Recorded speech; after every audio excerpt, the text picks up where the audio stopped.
RMC's first stab at a hybrid coaster came in the form of New Texas Giant, an iBox track conversion of the original Texas Giant. It was this massive din wooden coaster that opened back in 1990. It started showing maintenance issues and the ride couldn't operate in the way it did, and so RMC came out with a plan to redo it, and this is what we got. It's an absolutely massive project. It's crazy that this was the first roller coaster they ever did. They won a Golden Ticket Award for it after it opened in 2011, and without it, we wouldn't have all the amazing roller coasters that RMC's put out today. But how is that original ride? Does it still hold up even after they've gone on to do some amazing creations? This was actually my first RMC I ever did. I rode it back in 2014, and I recently got the chance to go back and rewrite it, and at this point in time, I've done almost all of the RMCs around the world, and let me tell you, New Texas Giant is still a really good ride. Is it their best work? No. But considering what they did at the time, it's a work of art. So let's break this thing down. Let's talk about everything you need to know about this. You just heard a little bit of the history behind it, but when you actually go to ride it, you're in for a fun time. A few quick stats here. It has a height of 153 feet, drop of 147 feet, max speed 65 miles per hour, and over 4,000 feet of track. For those interested, the original Texas Giant had just under 5,000 feet of track. So even though they made this ride taller, it is not as long of a ride, but then again, the original Texas Giant was also going quite a bit slower than this. One of the things that makes the Texas Giant also kind of fun is it has a very Texan theme. The trains are modeled after Cadillac cars. There's all sorts of signs and props in the station, and if you chicken out from riding, they have what they call the chicken coop for you to go in and it just plays chicken noises. It's kind of like their version of a walk of shame. I've never seen this before at any other ride. I think it's hilarious. But when you actually go to board the vehicles, these use Gerstlauer trains. It's one of only two RMCs that use these trains, the other one being Iron Rattler. Well, the reason for that is because at the time that they did this, they were just contracted to do the layout and the track work. Six Flags brought in Gerstlauer to do the trains because RMC had never made a roller coaster before. They didn't have a train design. Outlaw Run was the first time they did one of their own trains. But I gotta say, Gerstlauer came out with a really nice design for this kind of ride. I'm not a fan of the plexiglass. I've been told that's there because of clearance issues. They don't want anyone reaching their hand out super far, so they put those out to make it a little bit more restrictive. But just the way with the lap bar is designed,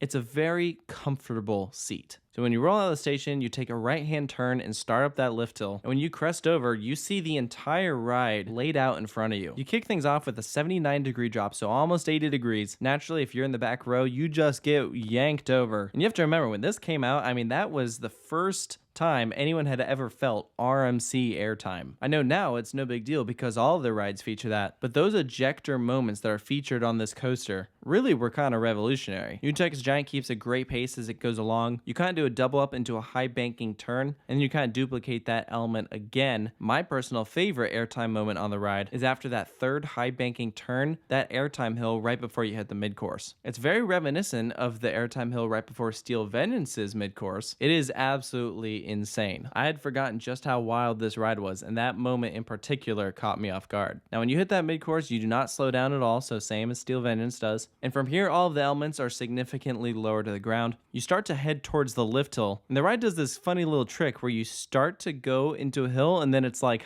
psych, oh, it's not that big. But then you go into the real drop, which goes right through the structure, passing alongside the station. Now, I will say this last lap around is not as airtime focused as some of the other moments, at least not until you get the last couple hills into the brakes, because those are awesome. But instead, what the ride does is pass through several different tunnels, all lit up with different colors. Very cool. And it's in moments like these where you really think about how their layouts have evolved. They've gotten more daring, because I don't want to say that this third lap has some dead spots. There's a couple moments where it's not as tight or crazy as we're seeing nowadays. But I do love those last hills into the brake run. New Texas Giant does end with a bang. I remember the first time I rode this, it instantly made it into my top 5 I'd ever done. It's one of those rides you just want to do over and over again, and it truly is a coaster for everyone. It doesn't go upside down, so if you're scared of that kind of thing, you don't have to worry about it here. But it's super smooth, even for a ride that doesn't have that top plate of steel like all of the other RMCs. New Texas Giant is still just as smooth. So all in all, I think it's a fantastic ride. It's by far the best coaster in the park. For its final score, yeah, of course, I'm going to give it a 10 out of 10. Everyone watching this video should know I love my RMCs, but I mean, genuinely, this thing is awesome. Not only does it have a cool story behind it, it's going to be one of those rides that years from now, we're going to look back on as just an amazing piece of history. Hopefully sooner or later, it becomes an Ace Coaster landmark because it certainly is deserving of the status. And I know I said it already, but seriously, the fact that this was was RMC's first ever roller coaster is absolutely incredible. They knocked out of the park and it laid the groundwork for all of these amazing coasters that we have now. So I love this ride. I'd love to hear from you guys down in the comments below what you think of it. If you're interested in checking out other coaster reviews I've done, I have a playlist on my channel from rides all across the world. It's located in alphabetical order, so please go give those a watch. Thank you for joining me, and I'll see you next time.